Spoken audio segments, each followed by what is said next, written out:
kuwaad moodo inay barooranayaan,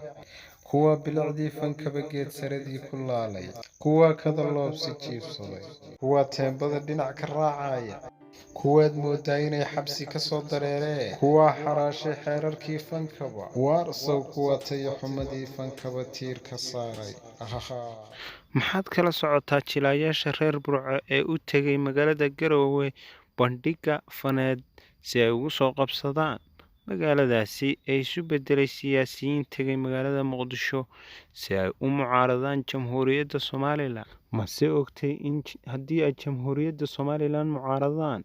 in loogu ballan qaaday in la siin doono baasaboorka ama dalkugalka dalka Turkiga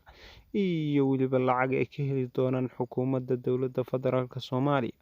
si loogu adeegsado burburinta geyga Somaliland? siyaasaddaas oo ah siyaasad la isu adeegsado marka dal la burburin rabo ama meel dhisan dhulka lala simi rabo, balse iyagu waa dhalinyaro raadinaya sidii ay ku heli lahaayeen lacag iyo weliba horumar, balse ma oga in haddii ay burburiyaan dhulkooda ay dhibaato u keenayso taasi. haddaba arrintaasi waxay isbedeshay markii xilka laga qaaday si degdega muddo 60 daqiiqo ah ra'iisul wasaarihii hore ee dalkaasi mudane xasan cali khayr, kaasoo ugu ballan qaaday baasaboortiga iyo weliba lacagta aynu sheegayno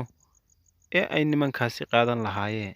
haddaba dhalinyaradan reer Somaliland islamarkaana ka soo jeeda gobolka Togdheer ee magaalo madaxdiisu tahay Burco ayaa ugu horreyntiiba fankooda ka bilaabay magaalada Burco,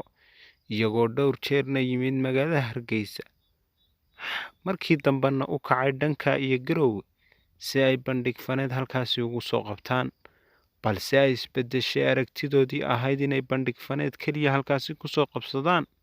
oo looga gacan hadiyey magaalada Muqdisho, halkaasna ay u duuleen maalmo kadib markii ay u dhammaaday bandhig faneedkii ay halkaasi ku qabanayeen. haddaba jilayaashan ayaa kala ah Murqaan, Mudxiye iyo Maroojiye. waxaa mar dambe gadaal kaga soo biiray nin la yidhaahdo Sidiiq Wedwed, kaasi oo ah abwaan ay iyagu isku soo dareen kooxdu. haddaba waxaa halkaasi ku soo gabagaboobay rajadii ay ka lahaayeen baasaboortiga dalka Turkiga ama dalkugalka dalka Turkiga, kaasoo loogu ballan qaaday ugu horreyntii markii ay Muqdisho tageenba ninkii ugu ballan qaadayna uu 60 sekin kaga baxay. maxaan la kale hameeyo muqaalkiyo koorkayo